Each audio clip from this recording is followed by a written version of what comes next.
ರೈತರ ಮೇಲೆ ಲಾಠಿ ಚಾರ್ಜ್. ಪ್ರತಿಭಟನೆ ನಡೆಸುತ್ತಿದ್ದ ರೈತರ ಮೇಲೆ ಪೊಲೀಸ್ ಲಾಠಿ ಚಾರ್ಜ್ ಅನ್ನ ಮಾಡ್ತಿದೆ. ಹೆದ್ದಾರಿ ತಡೆದು ಪ್ರತಿಭಟನೆ ನಡೆಸುವುದಕ್ಕೆ ಮುಂದಾಗಿದ್ದ ರೈತರು ತಮ್ಮ ಬೇಡಿಕೆಗಳನ್ನ ಈಡೇರಿಸುವುದಕ್ಕೆ 9ನೇ ದಿನವೂ ನಡೆದ ಪ್ರತಿಭಟನೆ ಇದು. ಲಾಠಿ ಚಾರ್ಜ್ಗೆ ಸಿಡಿದ ರೈತರು ಪೊಲೀಸ್ ವಾಹನಗಳ ಮೇಲೆ ಕಲ್ಲನ್ನ ತೂರಾಟ ಮಾಡ್ತಿದ್ದಾರೆ. ರೈತರು ನಾವು ಬೆಳೆದ ಬೆಳೆಗೆ ಒಂದು ದರವನ್ನ ನಿಗದಿ ಮಾಡಿ ಅಂದಿದ್ದಕ್ಕೆ ನಮ್ಮ ಸರ್ಕಾರದಿಂದ ರೈತರಿಗೆ ಸಿಗ್ತಿರ್ತಕ್ಕಂತ ಬಹುಮಾನ ಕೂಡ ಅನ್ಕೋಬಹುದು. ಉತ್ತರ ಕರ್ನಾಟಕದ ಭಾಗಗಳು, ಉತ್ತರ ಕರ್ನಾಟಕದ ರೈತರು ಅಂದ್ರೆ ಸರ್ಕಾರಕ್ಕೆ ಅದೇನೋ ತುಂಬಾ ನಿರ್ಲಕ್ಷ್ಯನೋ ಅಂತ ಒಂದ್ ಕಡೆ ಕಾಣಿಸ್ತಿದೆ.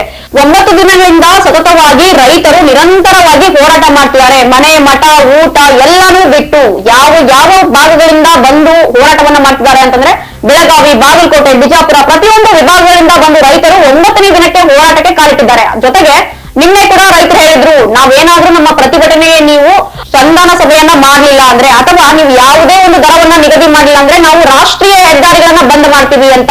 ಪುಣೆ ಮತ್ತು ಬೆಂಗಳೂರು ಹೆದ್ದಾರಿಯನ್ನ ಏನ್ ಮಾಡಿದ್ದಾರೆ, ರೈತರು ತಮ್ಮ ಕಬ್ಬಿನ ಟ್ರಾಕ್ಟರ್ ಬಂದ್ ಮಾಡಿದ್ದಾರೆ. ಇದನ್ನೆಲ್ಲನೂ ವೀಕ್ಷಿಸುತ್ತಿದ್ದ ಪೊಲೀಸರು ಯಾಕೆ ದಿಢೀರ್ ಅಂತ ಲಾಠಿ ಚಾರ್ಜ್ ಮಾಡಿದ್ರೋ ಗೊತ್ತಿಲ್ಲ. ಅಲ್ಲಿರ್ತಕ್ಕಂಥ SP ಅವರಾಗಿರ್ಬೋದು, DYSP ಅವರು ಆಗಿರ್ಬೋದು, ಶಾಂತ ರೀತಿಯಿಂದ ಸಭೆಯನ್ನ ನಡೆಸುತ್ತಿದ್ದ ರೈತರಿಗೆ ಎಲ್ಲೋ ಒಂದ್ ಕಡೆ ಬೆಲೆಯನ್ನ ನಿಗದಿ ಮಾಡಿದ್ರೆ ಅವರು ಒಂದ್ ಕಡೆ ಖುಷಿಯಾಗಿ ಮನೆಗೆ ಹೋಗ್ತಿದ್ದೋ ಏನೋ. 9 ದಿನಗಳಿಂದ ನಿರಂತರವಾಗಿ ಈ ಹೋರಾಟಕ್ಕೆ ಇಳಿದ ರೈತನ ಮೇಲೆ ಲಾಠಿ ಚಾರ್ಜ್ ಆಗಿದೆ. ಏನೋ ಗೊತ್ತಿಲ್ಲ, ಸರ್ಕಾರಕ್ಕೆ ಉತ್ತರ ಕರ್ನಾಟಕದ ಕೆಲವೊಂದಿಷ್ಟು ಭಾಗಗಳಾಗ್ಲಿ, ಕೆಲವೊಂದಿಷ್ಟು ರೈತರುಗಳಾಗ್ಲಿ ಒಂದು ಕಡೆ ತುಂಬಾ ಅಸಡ್ಡೆಯನ್ನ ತೋರಿಸ್ತಿದ್ದಾರೆ. ಇದು ಎಲ್ಲ ಒಂದ್ ಕಡೆ ಉತ್ತರ ಕರ್ನಾಟಕದ ಭಾಗದ ರೈತರಿಗೆ ಮಾಡ್ತಿರ್ತಕ್ಕಂಥ ಸರ್ಕಾರ ದೊಡ್ಡ ನಿರ್ಲಕ್ಷ್ಯ ಅಂತ ಕೂಡ ಹೇಳ್ಬೋದು. ಇವತ್ತು ರೈತರು ಉಗ್ರವಾದ ಹೋರಾಟವನ್ನ ಮಾಡುವಷ್ಟರ ಮಟ್ಟಿಗೆ ಸರ್ಕಾರ ಈ ಪರಿಸ್ಥಿತಿಯನ್ನ ತಂದಿಟ್ಟಿದೆ. ಶಾಂತಿ ಸಭೆಯನ್ನ ಮಾಡ್ತಿದ್ದ ರೈತರು ಇವತ್ತು ಏನ್ ಮಾಡಿದಾರೆ ಅಂದ್ರೆ ಪ್ರಮುಖವಾದ ಹೆದ್ದಾರಿಗಳನ್ನ ಸ್ಟಾಪ್ ಮಾಡ್ತೀವಿ ಅಂತ ಬಿಫೋರ್ ಹೇಳಿದ್ರು.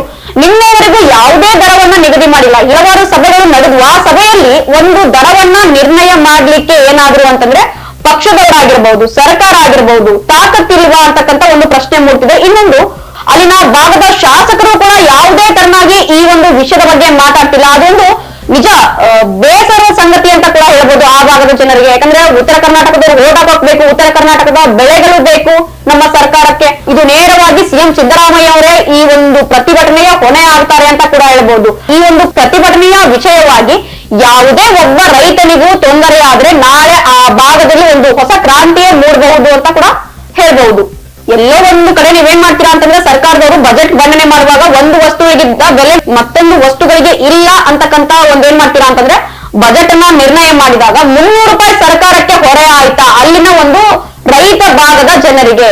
8 ದಿನಗಳಿಂದ ನಾವು ಹಿಂದಿನ ವಿಡಿಯೋದಲ್ಲಿ ನೋಡಿರ್ಬೋದು ನೀವು, 8 ದಿನಗಳಿಂದ ಸತತವಾಗಿ ಮನೆ, ಮಠ ಎಲ್ಲಾನು ಬಿಟ್ಟು ಆ ಭಾಗದ ಜನರು ಏನ್ ಮಾಡ್ತಿದ್ದಾರೆ ಅಂತಂದ್ರೆ ಒಂದೇ ಒಂದು ದರವನ್ನ ನಿಗದಿ ಮಾಡಿ ಅದು 3500 ಮಾಡಿ. ಯಾಕಂದ್ರೆ ಬೆಳೆ ಬೆಳೆಯಲಿಕ್ಕೆ ಅಷ್ಟೊಂದು ಕಷ್ಟಪಟ್ಟಿರ್ತೀವಿ ನಾವು ಅಂತ ಸಮಗ್ರವಾಗಿ ಹೋರಾಟವನ್ನ ಮಾಡ್ತಿರುವಾಗ್ಲೂ ಕೂಡ ಅಲ್ಲಿ ನೆರವೇರ್ತಕ್ಕಂತ ಆ ಶಾಂತಿಯನ್ನ ನೀವೇನ್ ಮಾಡ್ತಿದ್ದೀರಾ ಅಂತಂದ್ರೆ ಕ್ರಾಂತಿಯಾಗಿ ಪರಿವರ್ತಿದ್ದೀರಾ. ಇದು ನೇರವಾಗಿ ಸರ್ಕಾರಕ್ಕೆ ನಾವೇನ್ ಮಾಡ್ತಿದೀವಿ ಅಂತಂದ್ರೆ ಹೊಣೆ ಮಾಡ್ತಿದ್ವಿ, ಮತ್ತೆ ಮನವಿಯನ್ನು ಕೂಡ ಮಾಡ್ಕೊತಿದೀವಿ. ಯಾಕಂದ್ರೆ ಯಾರಿಗೋ ಒಬ್ಬರಿಗೆ ಹೆಚ್ಚು ಕಮ್ಮಿ ಆಗಿ ಯಾವ್ದೋ ರೈತನ ಪ್ರಾಣ ಹೋಯ್ತು ಅಂತಂದ್ರೆ ಆ ಭಾಗದ ಜನ ಮುಂದೆ ಇದೇ ವಿಷಯವಾಗಿ ಕ್ರಾಂತಿ ಕೂಡ ಹರಡಬಹುದು ಅಲ್ಲಿ ಸಾಕಷ್ಟು ಪ್ರಮಾಣದಲ್ಲಿ ಅಂತ ಕೂಡ ಹೇಳ್ಬಹುದು.